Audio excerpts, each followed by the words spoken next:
If you have notes, I suggest that you take a few down. Get started, you're going to college in the fall. So the first pillar is brand management. When you go into college and you introduce yourselves, you are representing your community and where you come from, and more importantly, where you're headed. So if you're telling me that you're pre-med, I'm looking at a future doctor, am I right? That's your brand. So as you live out your lives, you have to make sure you do things that are consistent with that brand. When you're posting on Facebook, and I'm not telling you not to have Facebook, I want to talk to you about who can access your Facebook. You want to be sure those privacy settings are set, because when you apply for an internship or a job, I don't want them to know where you were last Sunday. If you have a professor as your Facebook friend, and this has happened, my friends say, oh, they were too sick to come to class, but I see here they were tagged in this photo and they look fine to me. So I want you to be mindful of that. If you think about stars in the media, they usually have publicists that are managing their image so that what you see behind closed doors is not always what you see in public. I want you to be mindful of who you are in both settings, because when you're consistently yourself, you don't have to worry as much about that brand management. So that's the first thing. Secondly is money management. Who doesn't like money? Who doesn't like not having money?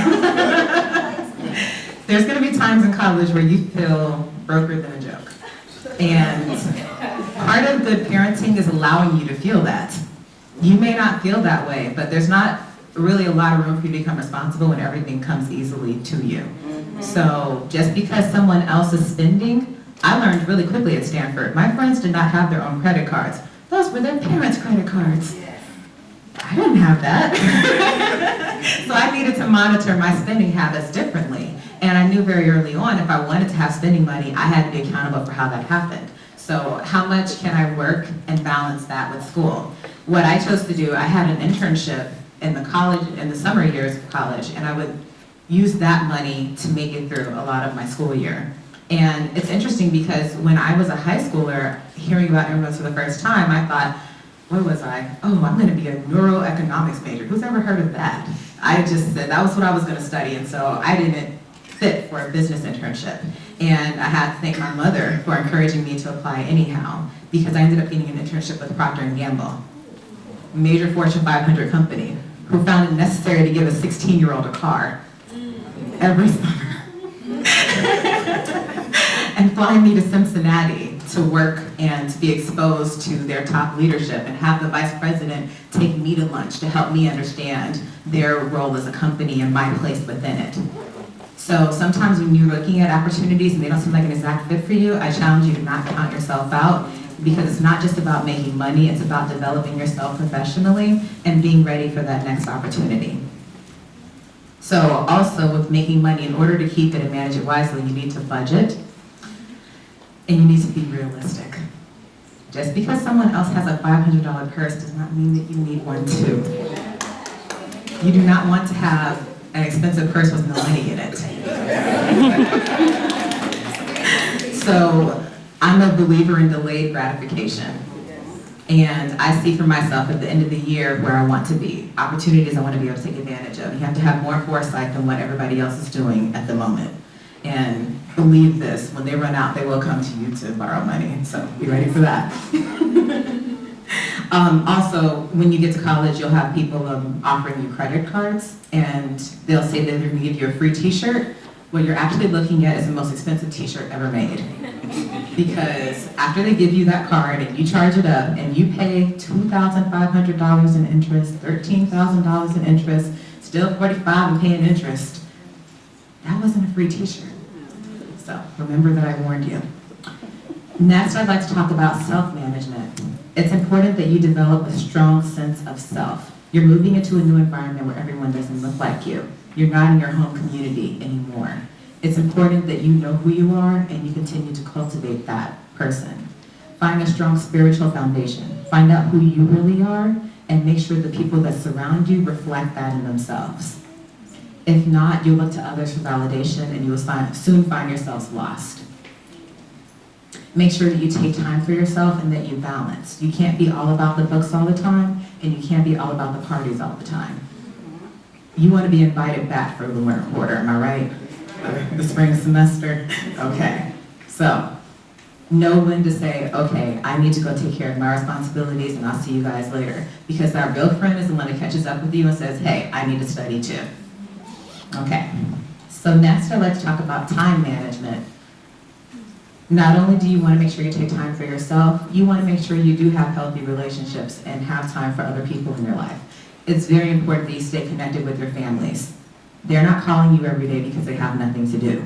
They're calling to make sure that you're okay. But sometimes that call needs to come from you. And just say, hi, I'm checking in. How are you doing today? You want them to feel so good when it is time to pay that tuition check. They go, my baby.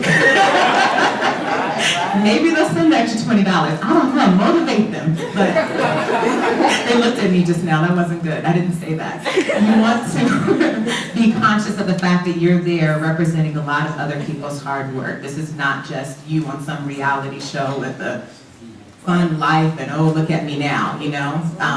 You take care of your family, you stay in touch with them, you stay connected no matter where you are. If you can't get home in time for their birthday or Mother's Day, you send that card the week before. One day I was so tired, I sent my mother and father birthday cards, and I said, I forgot, it's March, it's not May. Who wants about? But it's important that you do it, okay? So continue to nurture those relationships. It's also important that you continue to give back. This isn't just about you. This is about the students who are coming after you. They need to see somebody that looks like you achieving. And that will keep you going when the road gets tough. I heard I have some posse scholars in the audience. Can I see you guys? Please? Please stand.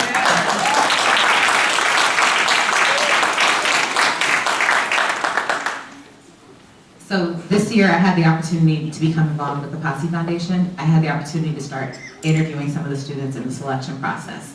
And it was really beautiful to see a room with, 120 students just buzzing with excitement about going to college. So excited, so passionate to tell me about their dreams. And I followed up with them and I said, if you're a Posse scholar or if you're not, I just want to let you know that I believe in you, I see greatness in you, and I can't wait to see what you're turning up next. That's the relationship you want to have every time you see a scholar of any background, okay? It's your job to continue to motivate them. I know you guys are here today because you are the motivated ones, so I just want to charge you to go back and spread that and help others understand their responsibility to the community, okay? So my last point is knowledge management. And when I speak about knowledge, I want you to look at this from the perspective of having a lifelong passion for learning, for always continuing to develop yourself and expand your horizons and think, wow, what's next? That's something you can have for your lifetime. It's not just about the 4 years in college. As you select your college major, it is not the end of the world. I have to tell you, I went through I think Stanford had 72 majors at the time. There was a time where I contemplated every single one of them. Because I had been pre-med since the age of 5. I just knew, I'm gonna be a doctor. I'm gonna be a pediatrician in South LA and I'm gonna speak English and Spanish and I knew what I wanted to do. And when I got to Stanford, I really struggled because when I was a high school senior, I didn't think necessarily, oh, I'll get into Stanford. I just thought, I'd love to go to college. I know I belong there, and I applied. And the next thing I know, there's this reporter from the LA Times trying to make sure, well, now that Prop 209 is passed, where are these minority students ending up? And so I told him little things about me, my GPA, my SAT score. I open up the LA Times, and it's all written there. I'm like, oh my God. And everyone's walking up to me, oh, you're going to Stanford. And it feels really good. This is a good point. I want you guys to enjoy this. But when September 28th comes and it's your first exam, you're not going to feel as good. That high passes. And so I just want you to know to stay the course. My first year in college, I actually joined the rowing team at Stanford because I had another friend who had done it. And she said, oh, you did cheerleading, you're an athlete, you can do it. Next thing I know, I'm out there, it's 5:30 in the morning. And I'm rowing a boat. And it was great. It taught me so much about myself, but I learned some really hard lessons about time management because I also had a chemistry lecture at 9 a.m. And I'd get back to campus at 8 a.m. and I want breakfast. I want a shower. I want to curl up. And I didn't always make it to lecture. That's what I need you guys to know. I don't want you to stand here and think, oh, well, she knew what she was doing and she's never made mistakes. No, I didn't balance properly. I got a C- in chemistry. I had never seen a grade that low in my life. And I said, I don't know what I'm doing. And I felt like I knew what I was supposed to come to Stanford and do. I didn't feel like I was doing it. When I was in those lectures, I wasn't motivated by the concepts of chemistry principles. I liked the concept of being a doctor, but I didn't have the passion when it came to doing that work. And what I'm telling you is what I should have done then. There were tutoring resources that were offered to us that I did not take advantage of. My friends that did, they're medical doctors today, and some of them did worse than me the first time in chemistry. They got fails, but they got back on course and they did what they needed to do. And I knew for me, I had to find a course that I was passionate about to work the way that I knew I was capable of. So I didn't do it right away. I came back and took the next level of chemistry, because after you get a C-, you should just move on, right? You learn something, right? I got a D+ that time. So I say all that to let you know that Stanford didn't come to me and say, we made a mistake in admitting you. We don't want you here anymore. You're on probation, you're out of here. They didn't do any of that. I had to be accountable to myself and say, something's not working here. Let's have a heart-to-heart. What are we going to do? And I thought, I want to walk around this campus and be passionate about what I'm doing. And so I started taking different courses and learning what I liked and what I didn't like. And one day I ran into an anthropology of medicine course, and they started talking about, there's a huge demographic of men who smoke in China. Let's talk about why. What are the social and cultural underpinnings of that behavior? And it was like a light bulb went off in my head. Suddenly you were speaking my language. I was passionate about health behaviors and what were the cultural and social factors that shaped them. So that quarter, I became a cultural and social anthropology major. That's one of those majors where people respond, well, what are you going to do with that? And I didn't know what I was going to do with that. So at the time, I was still working for Procter Gamble, and they said, we think you're great. We don't care what you major in. Just keep on going. And I went overseas that fall to Chile, studied Spanish, had a great time. I came back, and from the moment I took that course until the end of my Stanford career, we're talking about maybe a year and a half, 2 years, I never got a B again. All the way to graduation, all A's. I graduated with honors, which means that I had to write an honors thesis and have a 3.5 GPA. And so when people would talk to me about applying to grad school and, well, you have to explain why you didn't do well, I said, they can see. They can see where I am now. I didn't let that stop me. And so I applied to grad school. And I went and got my master's in public health. And that meant that I didn't take the job at Procter Gamble, but by then I learned so much from them, and I was ready to carry that on. I knew I wanted more education. And then I went to work at the Centers for Disease Control. For me, the CDC was something that I saw as a highlight of my career. One day would be amazing to work there. And it became my first job out of graduate school. While I was in graduate school, I was passionate about Portuguese, and I never had a chance to study it in undergrad. So one thing I'd like to impart to you is never be afraid to apply for funding. You never know what's out there. I found a fellowship that paid for my grad school in exchange for me learning Portuguese.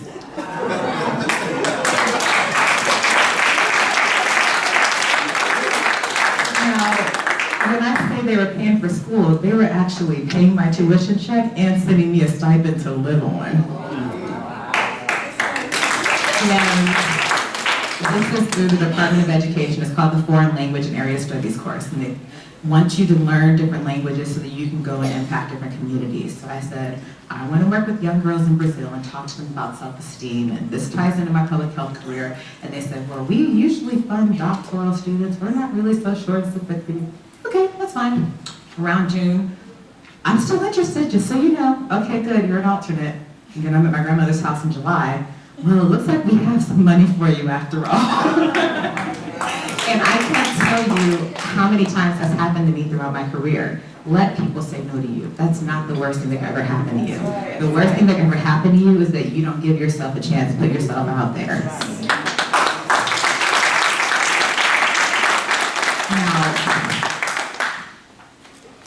I could speak to you for a long time about a lot of topics, but there's one thing I really want to drive home. I want to let you know that it's okay to want big things for your life, and I want to let you know that you're not alone. I knew when I was a sophomore in college that I wanted to be a speaker and a writer.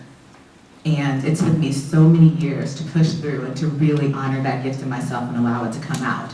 And now that I've finished my doctorate, now that I've done so many things to push myself, I feel like I'm back at that point, like, okay, well, you know what's waiting for you. It's time to push and walk through that door. So I just want to let you know, when you feel that in your heart, don't think, why me? I can't do that. Oh, I'm getting kind of big for my britches now. No, because you're always going to be connected and you're always going to be serving. So what you're giving is going to be used to empower other communities. There's nothing wrong with displaying that gift. And in closing, I would actually like to recognize two people who are going to be very ashamed of me for embarrassing them, but they deserve it. I would like Henry Daly to stand up. Yes. And I would like Procter Gamble to stand up. Just stand for a moment. You guys let me know, outside of the 100 Black men of Dr. Hathaway, how many of you know people who grew up where you did and have doctorates? Okay, everybody raise your hands, because those are doctors. Those